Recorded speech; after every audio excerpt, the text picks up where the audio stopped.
Good day, everyone. Today in this training, I'm going to share with you how to minimize your losses in trading and how to control them. This is something important to do, especially in the beginning of your trading, because in the very beginning, our focus is more on learning the basics and mastering the basics and risk management. So we do the most mistakes probably in the beginning of our career in trading. So in order to minimize your losses in trading and to control your risk management more in your trading, you need to follow the following advices that we're gonna share in this trade. So I hope you take advantage of the following advices and take some notes so you can take the maximum advantage out of this video. So the first thing that we are going to talk about today is to set a certain risk percentage per trade.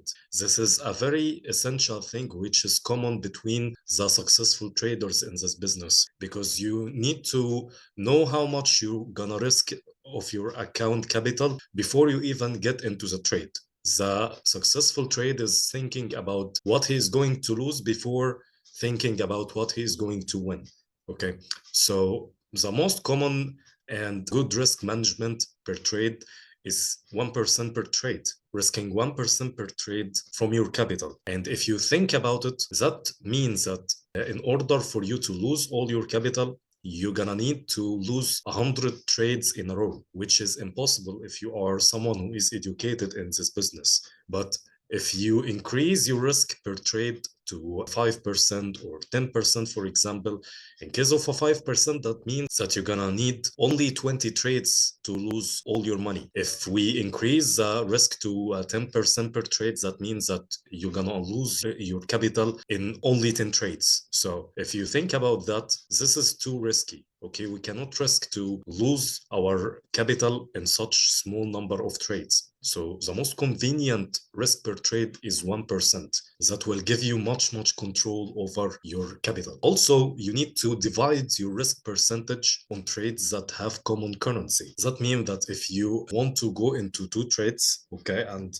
there is currency which is common between the two pairs, for example, euro dollar and dollar yen. Okay, so in this case, the dollar is the common currency. In this case, you won't get into each trade with 1% of your capital. The smart thing to do in such situation is to divide your 1% over the two trades. So you're gonna get into each trade with only 0.5% of your capital because of the correlation between the two pairs, because they have common currency between them. And if you think about it, if you get into the two trades with 1% of your capital each, and the common currency is pushing the two pairs into the wrong direction, and you are in a drawdown for both trades, and finally you lose both trades, that means that you're gonna lose 2% of your capital. But if you divide your risk percentage, that means that you're gonna lose only 1%. The next advice is to set a maximum number for losing trades in a row per day. And this is a smart thing to do because many traders can set a number for losing trades in a row, like 3 trades in a row per day. And this is a good thing to do because if you think about it, if you lose 3 trades in a row in a day, that means that either you are doing mistakes in your trading way or the market is not good in that day. Maybe the pairs that you are trading on is not the best option to trade because maybe this pair is having low liquidity, moving sideways. So there is something wrong happening.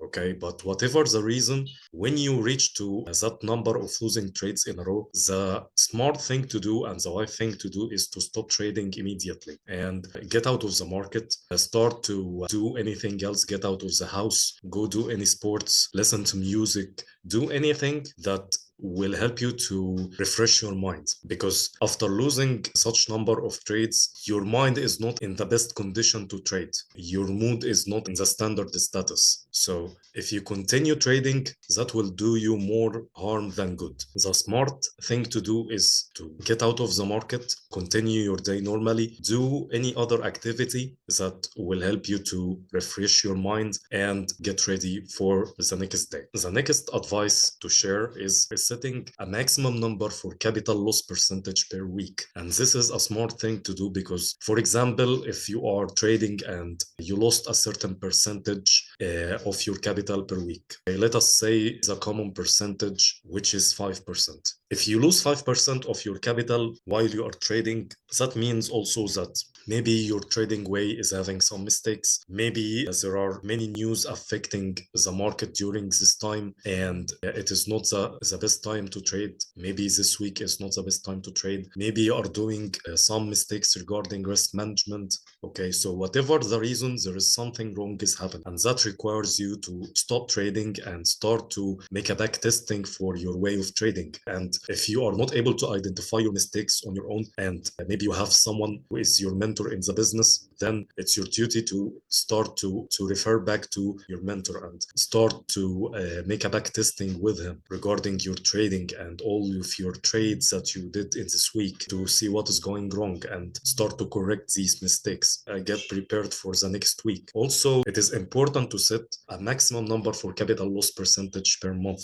It is the same like we talked for the week. Okay, whatever the reason that is making you losing money, you need to make a back testing on your own. And if you are not able to identify your mistakes on your own, then you need to make a back test with your mentor in the business. And you need to set a maximum percentage for capital loss. For example, 10%, which is also common per month. The next advice is not to trade on the same pair after having two losses in a row. For example, if you are trading on euro dollar and you just had two losses in a row in that pair. Okay, so it is not smart to get into a trade on this pair for the third time, because maybe the pair is moving in a consolidation and there is a low liquidity in that day. Maybe there are some fundamental news affecting the pair itself. So it is not smart to get into a third trade on the same pair in that case. Because I see some people in this business, they are dealing with this pair in such case with nonsense. He's telling himself that I will get my money back, I will get into another trade on this pair, I will get my money back out of this pair. It's like he is going to take his revenge. It's like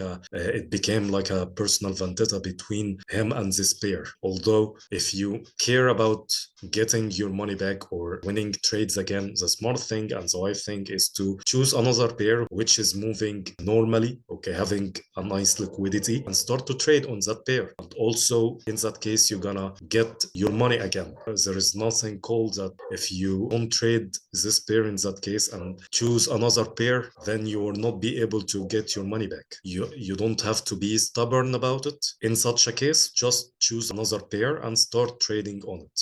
The last advice to discuss together today is not to double your risk percentage on a pair that you just had a lost trade with. In order to understand this part better, let us assume that you got into a trade on a pair with 1% of your capital as a risk management. Don't get into the next trade by 2% of your capital, because I find some people in this business doing such a thing because he tells himself that if I get into the next trade with 2%, then I'm going to get back my money with profit. And in such situation, you are putting so much faith in the market. And this is not a smart thing to do. Never put so much trust in the market, because the market simply can cost you the second trade and it ends in a loss. And in that case, you're gonna lose 3% of your capital instead of only losing 2% of your capital. So if you lose a trade, then the next trades, you need to get into them with only 1% of your risk management also. Keep your risk management for each trade the same in order not to cost your capital management more losses that are not necessary. I hope that you liked this video, and if you like it, then